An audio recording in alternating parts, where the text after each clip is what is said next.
You've seen people building apps with Claude Code, dashboards, websites, tools. And you're thinking, wait, I want to do that. But then you hear people tossing around acronyms like CLI and PRD and typing cryptic commands into the terminal window. And it can feel like you need access to a secret language just to even get started. That's exactly how I felt. But here's the thing.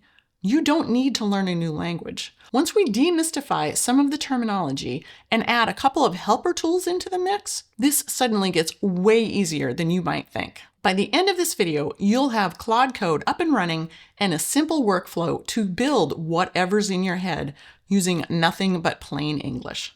Let me show you how.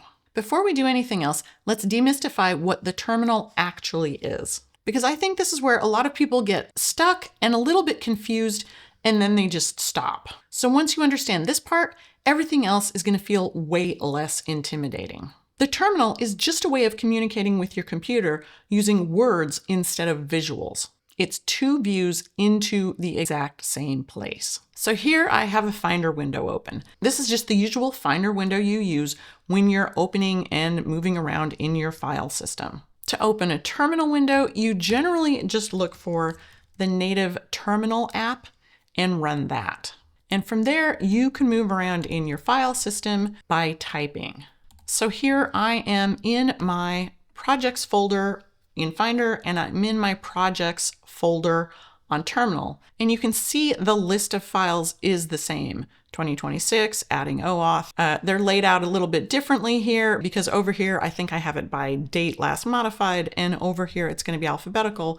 But you can see that the files are exactly the same. Anything that you can do by clicking around in Finder, you can also do by typing words into terminal.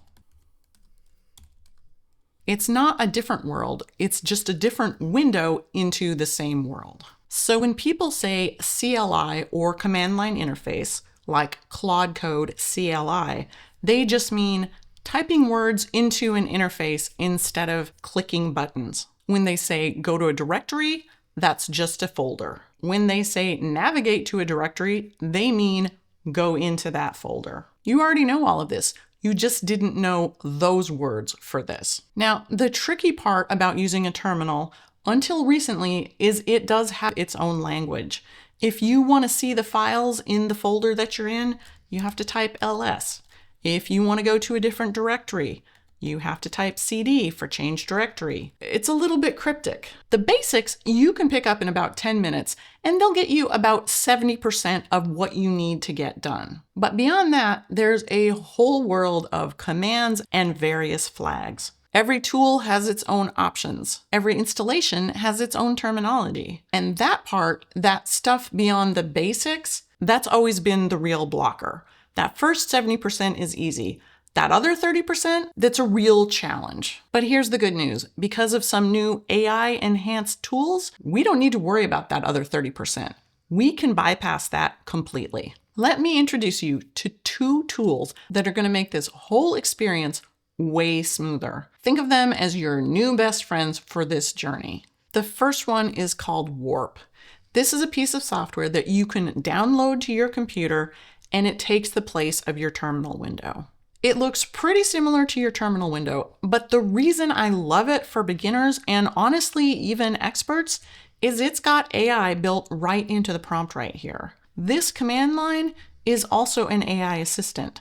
So if you get directions that say something like copy a file or move to a directory and you don't know how to do that, you can just ask right here. So you can say, how do I copy a folder? It'll give you the exact instructions, and you can even cut and paste those instructions, or you can just ask it to do it for you. Hey, can you copy the test folder directory to test folder 1? It'll ask you if it's okay to run the command. You hit accept, and it takes care of the rest. It's free. It runs on Mac and Windows. You can find it at warp.dev, and it smooths out all of the rough edges. So go grab this, download it, install it, and let's get back to work. The second tool that I use all the time, all day, every day, is Superwhisper. This is a voice dictation system. It's just speech-to-text software. And honestly, you can use anything that you're comfortable with. There's even usually one built right into your computer. Superwhisper is free and available for Mac, Windows, and iOS, so I do happen to love it, but use anything you're comfortable with. The reason this matters is that when you're working with Claude Code, or really any AI assistant, you're going to be having a conversation, and it's so much easier to just think out loud than it is to try to type your thoughts. When you're brainstorming what it is you want to build, it's a lot easier to just be able to talk. That's just how your brain works. If you have to try to organize that and type at the same time, there's almost always something that gets lost along the way. You might feel a little bit weird talking to your computer at first, and obviously not everybody can use it in every environment. But if you have a chance to try it, give it a shot. You might be surprised at how much more naturally your thoughts are able to flow when you're not hindered by having to type. All right, so let's get Claude Code installed. This is going to be quick because honestly, it is not that complicated with a little help. So you're going to go to the Claude Code GitHub repo. This is just where Claude Code installation lives. It looks a little intimidating, but don't worry about it. You're going to scroll down to the README section. This is where it gives a little bit of a write-up about the software that you're looking at installing. You keep scrolling down, it's usually got a getting started guide. And what you want to do is you want to look for the recommended install for your operating system. Click the little copy button and grab that. Then you're going to flip over to your Warp terminal, and I'm just going to paste it right in. You hit enter, and that kicks off the installation process. So the nice thing about this is it is extremely likely that when you run the installation, you might get a bunch of error messages. You might have something that says like needs packages or something needs to be updated, and it's going to look like the screen threw up on you. But don't worry, you can copy any error messages and paste them right back into the Warp terminal and say, can you fix this? Warp has the ability to understand what exactly is going on, what's missing, and what might need to be installed. If you're a little bit nervous about some of the error messages, because some of them, frankly, are a little bit scary looking, you can always drop over to like a ChatGPT or a Claude AI regular chat window, copy in the error message and say, I'm trying to install Claude Code. I'm getting this error message in my terminal.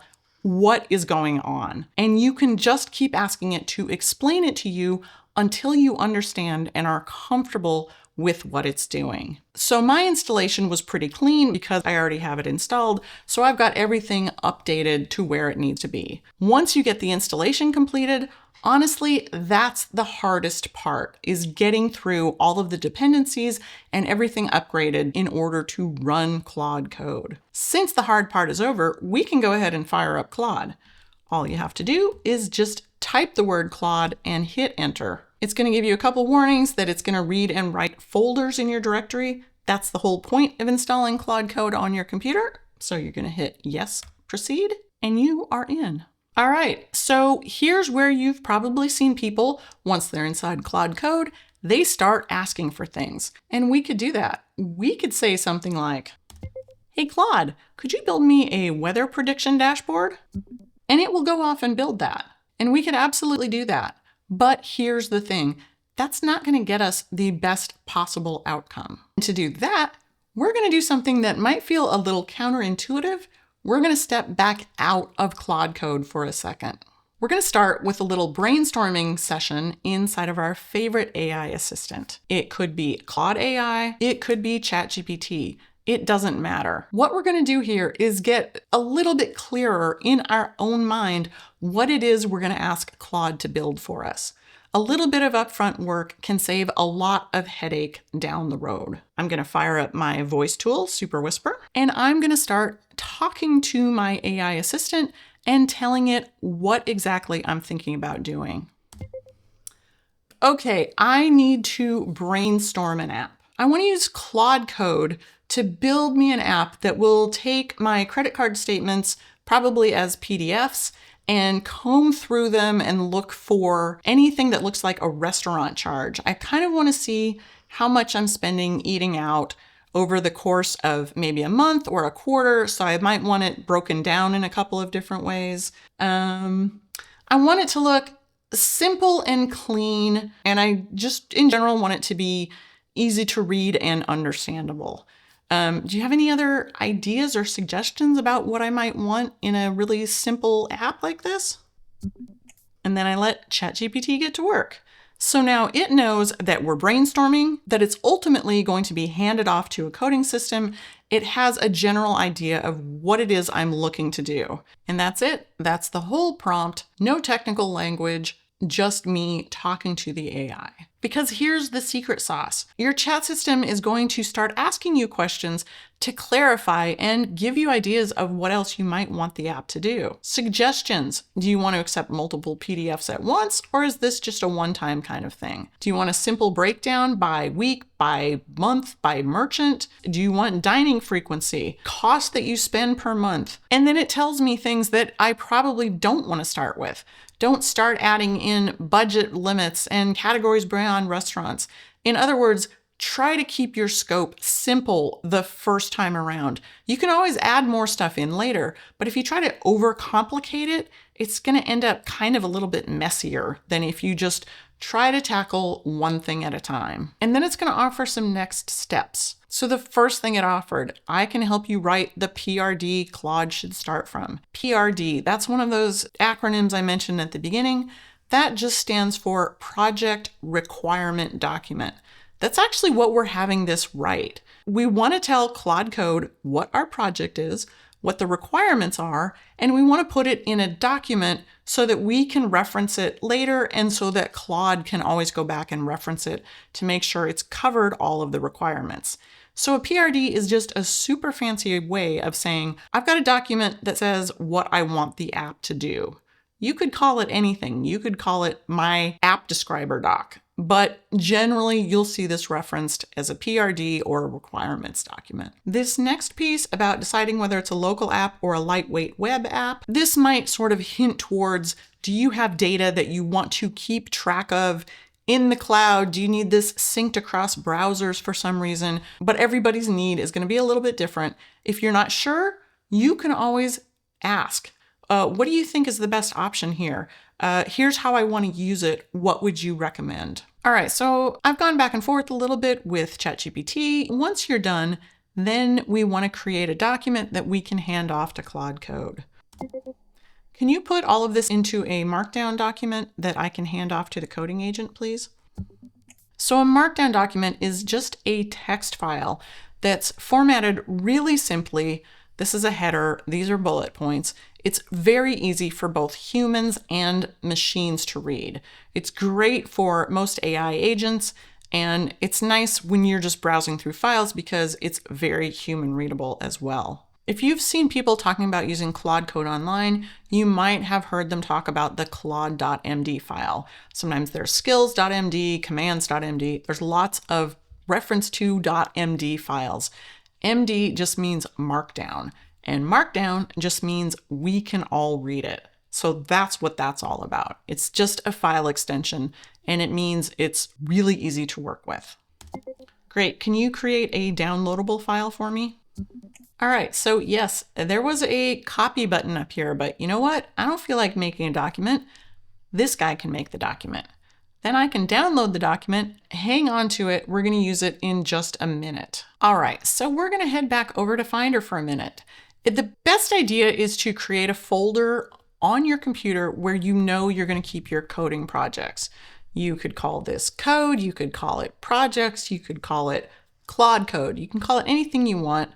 I happen to have a directory called projects where I keep all my code. So I'm going to go in here, it's starting a new year, and I am just going to create a new folder for this project. And I'm going to call it something like Food Expenses App. In general, you want to name it all one word connected or multiple words connected with hyphens or underscores. It's just going to be easier to navigate in your command line. So over here in Claude Code, we are going to actually exit out of here. We want to go over to the directory where we created that project.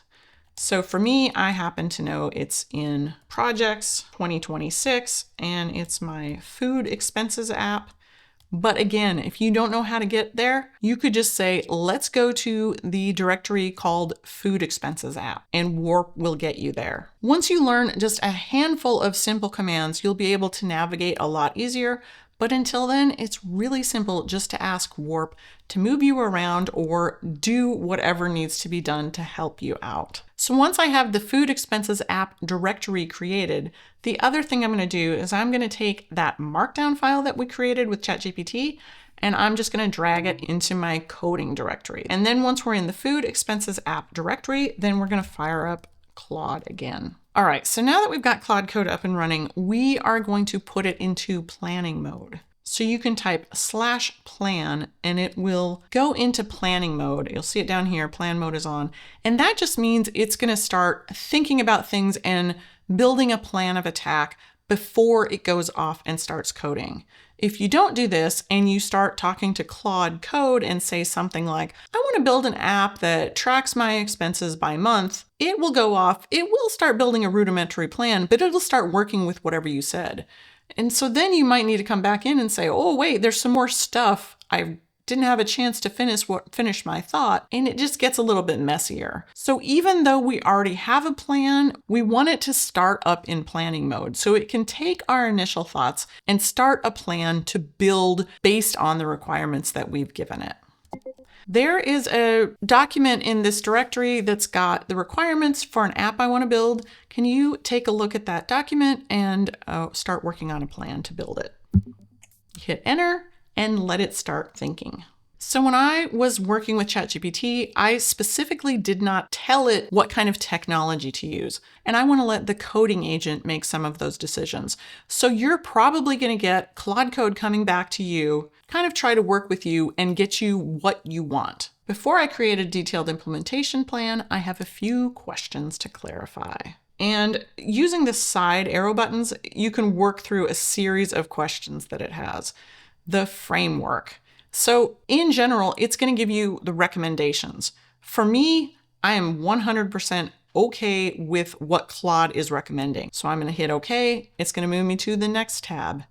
PDF processing. Where should the PDF processing happen? Client side? Great. If you can do that, let's do that. How should restaurants be identified from transaction names? Keyword matching, recommended, or AI LLM classifications. I'm just going to say simple keyword matching is fine until I decide that it's not. Because remember, we can always go back and say, this is not working quite as well as I'd hoped. Let's make this a little bit more robust. But generally, I'm going to pick the simplest, easiest, and cheapest option unless I have a real reason to do otherwise. Hit submit, and it's going to start working on building its implementation plan. All right, so it's come back with verification plan, unit testing, manual testing, edge cases. In general, this looks pretty good to me. I do try to read these over at least briefly, but I will admit I don't always catch everything, and I don't understand everything that it's saying, especially when it's the more technical details. And that's okay. That's kind of the point of having Claude Code or some of these other AI coding systems do the work for us. All right, so once it's got all that done, it's going to come and ask you for permission to get started. You can say yes, auto accept, yes, manually accept, or you can type here and tell Claude what to change. So this is important. I actually forgot to give it those PDFs that I wanted to use. Since I have them, I'm going to give it to Claude so it knows the format of the data it's going to be working with. All right, so I had ChatGPT mock up some statements for me. I'm just going to add those to that same directory, and then I am going to tell Claude, oh, I forgot to tell you, I just added some files that have the credit card statements in them, so you can use these as the type of data that you're going to be looking at. This is the type of format you should be expecting.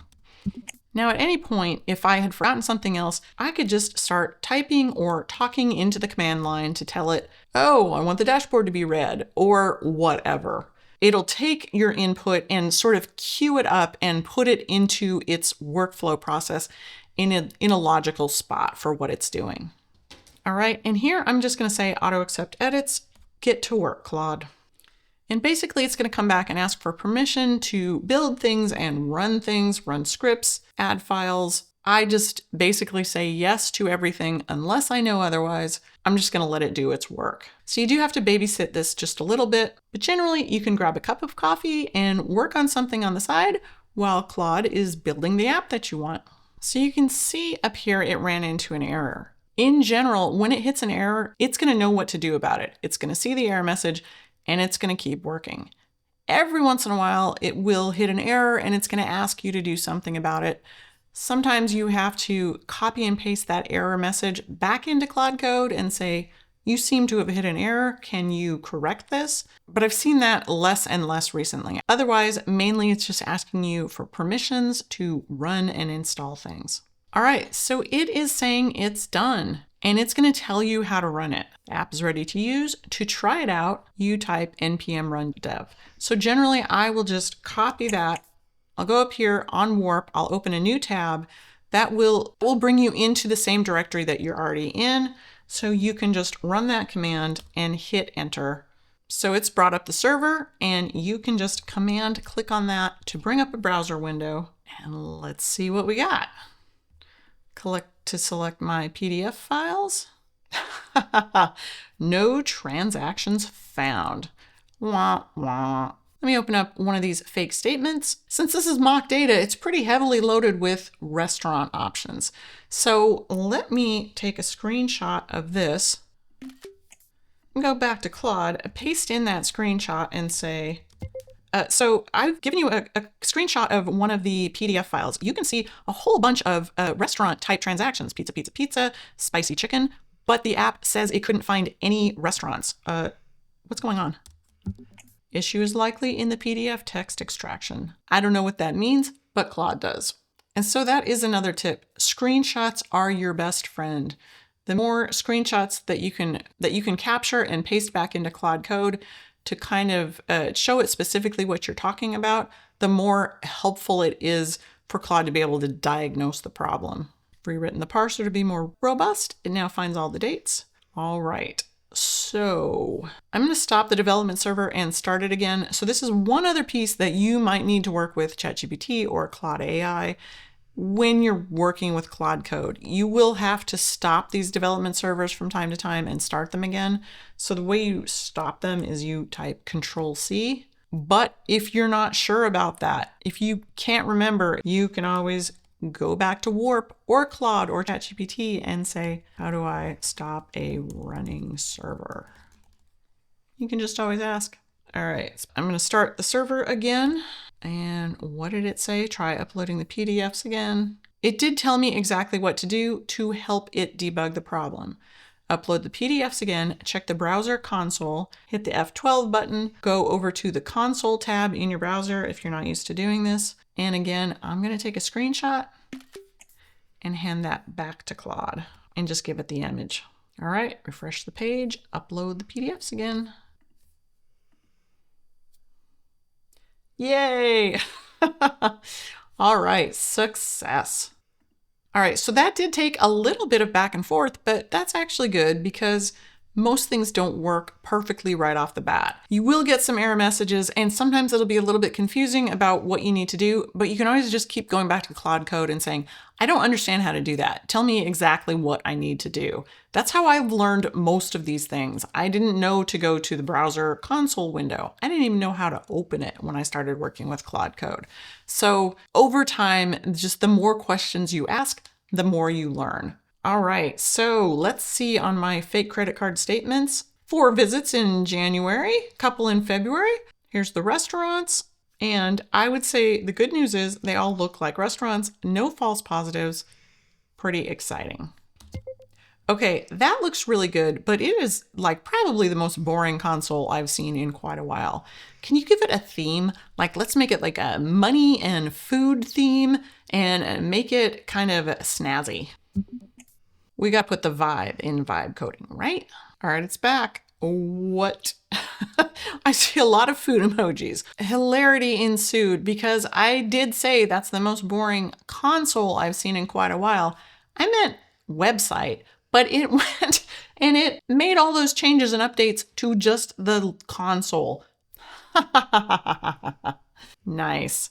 All right, the emojis are in the console only. So in other words, all the debug information was really pretty looking, but the browser itself, super boring. So I asked it to apply all those changes to the user interface instead, and it's back. Ah, yes, so much better. Restaurant spending, date range. All right, that's a little bit more what I expected to see. This could use a little bit more design help, but I've got a whole nother video about that. And so that is a story for another day.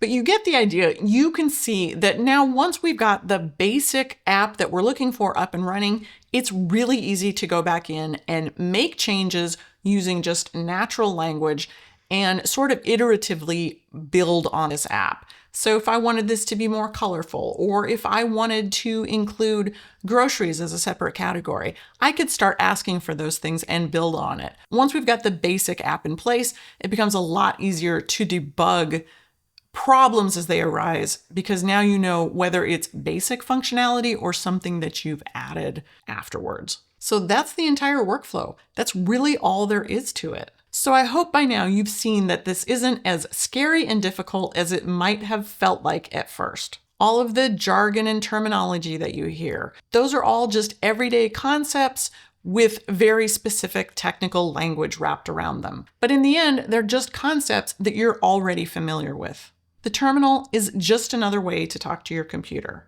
A requirements document is just a description of what it is you want. Planning mode just means think about it before you start building. You don't need to know all of the language. You just need to be able to describe what you want in plain English, and you've probably been doing that most of your life. So go take a look at the tools that I mentioned, Warp, maybe Superwhisper. I'll put links in the description below, and see if they can help you get started on your very first Claude Code app. And when you build something successfully, and you will, come back and let me know in the comments. I would love to know what everybody's working on. If you're interested in more of this kind of content, hit that like and subscribe button. It really does help the channel, and it helps give me an idea of what kinds of videos I should be working on next. All right, that's it for today. Happy building. Thanks for watching, and I'll see you next time.